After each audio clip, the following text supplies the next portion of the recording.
दोस्तों, दृढ़ता जीवन में बहुत जरूरी है। अगर आप दृढ़ता से कोई भी काम करते हैं तो सफलता आपके कदमों को चूमती है। और दृढ़ता को इंग्लिश में कहते हैं परसिवरेंस। और परसिवरेंस नाम सुनते ही दिमाग में बात आता है नासा के रोवर के बारे में। और नासा का जो रोवर है उसने अभी हाल फिलहाल में मार्स पे ऑक्सीजन बनाया है। भाई ऐसी क्या जरूरत पड़ गई आपको मार्स पे जाके ऑक्सीजन बनाने की? तो परसिवरेंस जो रोवर है उसके दो मेन मकसद हैं। पहला जो उसने ऑक्सीजन बनाया है वो, और दूसरा मार्स से सैंपल को धरती पे वापस भेजना। लेकिन मार्स से सैंपल धरती पे वापस आएंगे कैसे? क्या आप इंसान भेजने वाले हैं उनको लाने के लिए? दोस्तों, मैं हूं तुम्हारा mentor friend Manish Purohit. I am a former scientist और आज मैं बात करने वाला हूं परसिवरेंस, नासा, मार्स, ऑक्सीजन और सैंपल रिटर्न प्रोग्राम के बारे में। दोस्तों, जब अपोलो मिशन डिजाइन हो रहा था और फाइनलाइज हो रहा था, तब जो लॉन्च व्हीकल बनाया गया था एस्ट्रोनॉट्स को चांद पे लेके जाने के लिए, वो तकरीबन 29 लाख किलो का भारी भरकम एक सामान था, जिसके अंदर 41,000 किलो का क्रू मॉड्यूल था। और जो पूरा सेटअप था जो ऑर्बिट में लेके जाना था, उसका वजन था 1,10,000 किलो। अगर मैं इसको पर्सपेक्टिव में रखना चाहूं तो अपना जो PSLV है वो तकरीबन 1,20,000 या 1,30,000 किलो का लॉन्च व्हीकल है।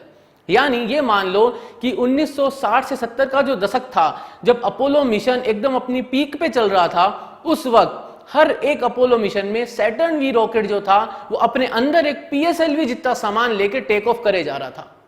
सवाल ये आता है कि ये सब करना जरूरी क्यों था? जब इंसानी जिंदगी इन्वॉल्व होती है तो आप चांस नहीं ले सकते, और इंसान की जिंदगी ऑक्सीजन पे बहुत ज्यादा टिकी हुई है। अगर मैं बात करता हूं किसी दूसरे ग्रह पे जाने की, जैसे कि मंगल, मार्स जो है, तो वहां पे मैं सिर्फ इंसान को भेज कर नहीं रुक सकता, मुझे वापस लाना भी जरूरी है। जैसा कि कहा जाता है अपोलो मिशन में जो सबसे बड़ी चैलेंज की बात रखी गई थी वो ये नहीं थी कि हमें चांद पे जाना है, लेकिन जो मिशन की लाइन होती थी वो ये होती थी कि हमें चांद से हमारे एस्ट्रोनॉट्स को वापस लाना है। क्योंकि अगर एक साइड की जर्नी करनी है तो आप कैसे ना कैसे पहुंचा सकते हो, लेकिन अगर आपको एस्ट्रोनॉट्स को वापस धरती पे लाना है तो मिशन जो है वो 10 गुना ज्यादा टफ, 10 गुना ज्यादा मुश्किल हो जाता है। फरवरी के महीने में नासा का एक रोवर परसिवरेंस मार्स पे पहुंचता है। अप्रैल के महीने में वो एक एक्सपेरिमेंट रन करता है। एक्सपेरिमेंट जो रन होता है उसका नाम है मॉक्सी, और इस एक्सपेरिमेंट में आउटकम जो है वो मिलता है ऑक्सीजन। सवाल यह आता है कि ये ऑक्सीजन की जरूरत क्यों पड़ी वहां पे मार्स पे जाके बनाने की? अगर ऐसा ही था तो आप यहां से ले जाते। बात काफी सही लगती कि आप यहां से ले जाते, लेकिन वहां पे बनाने की जरूरत इसलिए है क्योंकि अगर मैं ऑक्सीजन बना पा रहा हूं तो उसके दो बड़े फायदे होंगे। पहला, अगर मैं आगे आने वाले भविष्य में एस्ट्रोनॉट्स को मार्स पे भेजता हूं तो वहां पे वो अपना ऑक्सीजन खुद बना पाएंगे।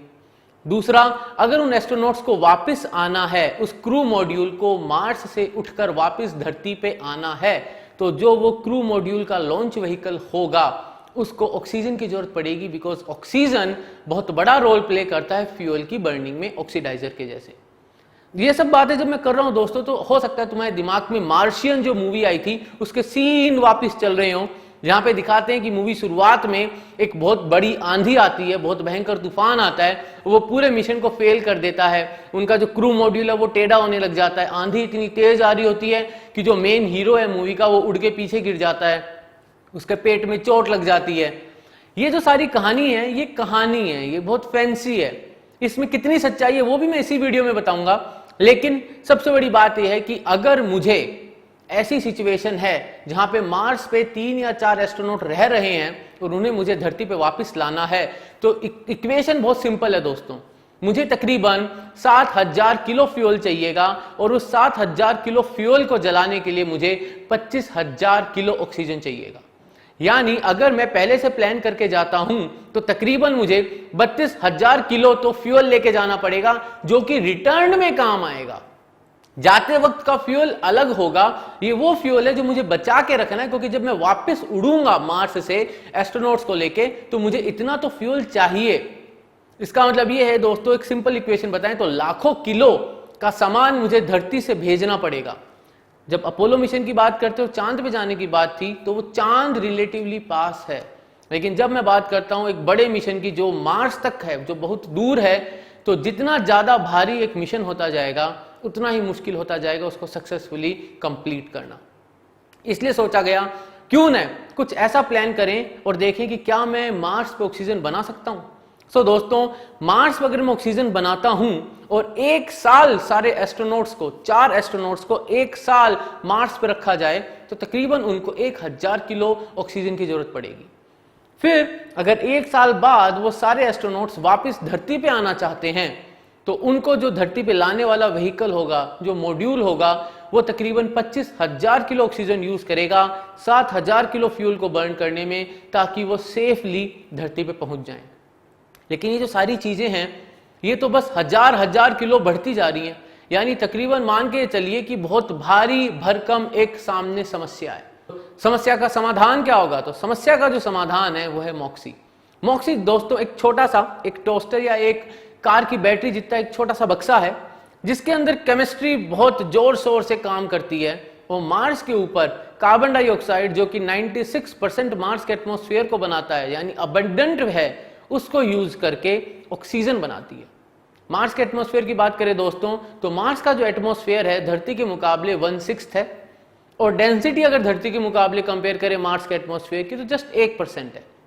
यानी ये कहा जा सकता है कि मार्स का एटमॉस्फेयर काफी पतला है, लेकिन फिर भी वहां पे जो 96% है वो CO2 है उस एटमॉस्फेयर में और ऑक्सीजन कुछ 0.13% के आसपास है।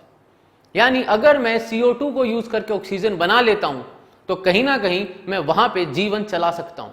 लेकिन बनाएंगे कैसे? उसका काम करा है मॉक्सी ने। मॉक्सी के अंदर दोस्तों क्या होता है, सबसे पहले वो जो डब्बा है वो आजू बाजू की हवा को अंदर खींचता है। अब सवाल ये आता है अंदर खींचने की क्या जरूरत है? अंदर खींचने की जरूरत इसलिए दोस्तों क्योंकि वहां का एटमॉस्फेयर इतना पतला है कि अगर नॉर्मल हवा को अंदर लेंगे तो इतना CO2 नहीं मिलेगा कि उससे मैं ऑक्सीजन बना सकूं और एक एस्ट्रोनॉट को जिंदा रख सकूं। इसलिए हवा को पूरे प्रेशर के साथ अंदर खींचा जाता है। फिर एक प्रोसेस जो अपन 11वीं 12वीं क्लास में पढ़ते हैं, इलेक्ट्रोलाइसिस, वो प्रोसेस किया जाता है और उस प्रोसेस के थ्रू कार्बन डाइऑक्साइड जो CO2 है उससे एक ऑक्सीजन को बाहर निकाला जाता है। CO जो बनता है कार्बन मोनोऑक्साइड उसको छोड़ दिया जाता है, वो जो एक ऑक्सीजन निकला है अगला जब CO2 आएगा उससे जो एक और ऑक्सीजन निकलेगा, दोनों मिलेंगे और O2 गैस बनाएंगे जो अपन सांस लेते हैं। बस प्रोसेस यही है और ये सारा जो प्रोसेस है तकरीबन 700 से 800 डिग्री सेंटीग्रेड पे होता है। तो प्रॉब्लम क्या है? प्रॉब्लम ये है दोस्तों कि ये जो पूरा प्रोसेस हो रहा है अभी मॉक्सी ने सिर्फ कुछ घंटे तक इस एक्सपेरिमेंट को रन किया और इतना ऑक्सीजन बनाया कि एक एस्ट्रोनॉट 5-10 मिनट तक सांस ले सके। लेकिन मैं बात कर रहा हूं 4 एस्ट्रोनॉट की 1 साल के लिए 1000 किलो ऑक्सीजन की, और उनको जब वापस लाना है तो 25,000 किलो ऑक्सीजन की। यानी जो मेरा बैटरी की साइज का मॉक्सी है उसको मुझे बढ़ाकर तकरीबन 1000 किलो का एक सेटअप बनाना पड़ेगा, एक कार की साइज का, ना कि कार की बैटरी, रेदर एक पूरी कार जितना बड़ा मुझे एक मॉक्सी बनाना पड़ेगा जो कि एस्ट्रोनॉट्स को जिंदगी वहां पे चलाने के लिए ऑक्सीजन भी दे सके और वापस लाने के लिए ऑक्सीडाइजर की फॉर्म में भी ऑक्सीजन जनरेट कर सके। मार्स का एटमॉस्फेयर दोस्तों बहुत ही ड्विंडल होता है, कभी टेम्परेचर 20 डिग्री होता है तो कभी -160 डिग्री हो जाता है। यानी मुझे ये चेक करना बहुत जरूरी है कि जो मैंने ये सेटअप बनाया है ये सही काम कर रहा है कि नहीं कर रहा। जैसा मार्शियन मूवी में दिखाते हैं कि भयंकर सैंडस्टॉर्म आता है, बात सच है, मंगल ग्रह पे बहुत भयंकर तूफान आते हैं। इतने भयंकर तूफान आते हैं कि कभी कभी तो वो कॉन्टिनेंट की साइज के होते हैं और कभी कभी वो पूरे ग्रह को, पूरे प्लेनेट को ही कवर कर लेते हैं। कभी कभी कुछ हफ्ते तक अटके रह जाते हैं, कभी कभी 6-6 महीने तक अटके रह जाते हैं। यानी अगर एक बार तूफान आ गया तो वहां पे सिर्फ आंधी होगी और खूब हवाएं होंगी। हवाओं की स्पीड तकरीबन 60 माइल पर आवर। तो तुमको लगेगा कि सर आपने शुरुआत में बोला था कि इतनी भी तेज आंधी नहीं आती है कि वो जो क्रू मॉड्यूल है वो टेढ़ा हो जाए जैसे मूवी में दिखाया है। दोस्तों बिल्कुल नहीं हो सकता, क्योंकि मार्स का जो पूरा एटमॉस्फेयर है वो धरती के मुकाबले 1% डेंसिटी है। यानी अगर मुझे धरती पे पतंग उड़ानी है तो नॉर्मल हवा में उड़ेगी, मार्स पे अगर मुझे पतंग उड़ानी है तो मुझे आंधी की जरूरत पड़ेगी, क्योंकि मार्स का एटमॉस्फेयर काफी पतला है। लेकिन ये जो सारी चीजें हैं ये सारी चीजें एक चैलेंज हैं एक्सपेरिमेंट के लिए। क्यों? क्योंकि अगर उस एक्सपेरिमेंट में कुछ भी गड़बड़ होती है तो ऑक्सीजन नहीं बनेगा, और ऑक्सीजन नहीं बनेगा तो जान जा सकती है। आगे की प्लानिंग ये हो रही है दोस्तों कि परसिवरेंस रोवर जो है उसका जो दूसरा एम है वो है मार्स से सैंपल वापस भेजना। अब सैंपल वापस भेजने के लिए भी एक लंबी प्लानिंग है। ये माना जा रहा है कि 2031 तक इसी परसिवरेंस रोवर ये जो पूरा सैंपल इकट्ठे करेगा अगले 2-3 साल में, वो धरती पर वापस लाए जाएंगे। और उसके लिए जो मिशन प्लानिंग है वो कुछ ऐसी है कि 2026 से 2028 के बीच में एक रॉकेट यहां से भेजा जाएगा जो मार्स पे जाके लैंड होगा, वहां से इन सैंपल्स को कलेक्ट करेगा और मार्स के बाहर निकल के मार्स के चारों तरफ घूमने लग जाएगा। अब उस रॉकेट से सैंपल कलेक्ट करने के लिए एक और मिशन भेजा जाएगा जो माना जा रहा है 2031 तक वहां पहुंचेगा, उस रॉकेट को ऑर्बिट के अंदर पकड़ेगा, उससे सैंपल अपने पास ट्रांसफर करेगा और वापस धरती पे सैंपल को लेके आएगा। लेकिन ये सब कर क्यों रहे हैं? सब इसलिए कर रहे हैं दोस्तों क्योंकि जहां से सैंपल लेने की बात हो रही है वो एक ऐसा एरिया है जहां पे माना जाता है कि बहुत साल पहले, हजारों साल पहले वहां पे पानी था और शायद वहां पे कोई ना कोई लाइफ फॉर्म एग्जिस्ट करती थी। इसलिए उस पर्टिकुलर एरिया के सैंपल लेने बहुत जरूरी हैं। सैंपल जो होंगे वो परसिवरेंस रोवर ड्रिल करके निकालेगा और उनको पैक करके वहां छोड़ देगा, जिससे कि दूसरा जो मिशन जाए उसको कलेक्ट करके ले आए। एक और बात जो बताऊं दोस्तों यहां पे कि मॉक्सी में जो कार्बन मोनोऑक्साइड निकल रहा है उसके लिए भी ये प्लान किया जा रहा है, एक्सपेरिमेंटली टेस्ट करेंगे कि क्या मैं कार्बन मोनोऑक्साइड को यूज करके भी कोई फ्यूल जनरेट कर सकता हूं। क्योंकि अगर मैं ऑक्सीजन को यूज कर रहा हूं ऑक्सीडाइजर के जैसे और CO को यूज कर रहा हूं फ्यूल बनाने के लिए, तो मैं CO2 जो कि अबंडेंट है इस वक्त मंगल ग्रह पे, उसको कंप्लीटली यूज कर सकता हूं मेरे मिशन को सपोर्ट करने में। दोस्तों मंगल एक ऐसा ग्रह है जहां पे इस वक्त सिर्फ और सिर्फ रोबोट्स का राज चल रहा है, यानी वो जो पूरा ग्रह है वो कॉलोनी है रोबोट्स की, चाहे मैं बात करूं अपॉर्चुनिटी की या परसिवरेंस की या क्यूरियोसिटी की। यहाँ पे दोस्तों मैं बात बता दूं कि अपॉर्चुनिटी जो रोवर था जो 2018 में फेल हो गया, डेड हो गया, उसका कारण ये था कि उस वक्त उस साल इतने भयंकर तूफान आए मार्स के ऊपर कि अपॉर्चुनिटी जो थी उसके सारे पैनल्स को उन्होंने कवर कर लिया और पैनल कवर हुए, पावर जनरेशन खत्म हुआ, बैटरीज धीरे धीरे मर गई और उस पर्टिकुलर रोवर से अर्थ का कनेक्शन टूट गया और ये माना गया कि वो मिशन डेड हो गया। तो दोस्तों ये था एक छोटा सा video about the MOXIE and in situ oxygen generation on Mars by NASA. अगर पसंद आया हो तो लाइक करो, शेयर करो, सब्सक्राइब करो, बेल आइकन जरूर दबा देना। मिलेंगे अगले वीडियो में, तब तक के लिए जय हिंद।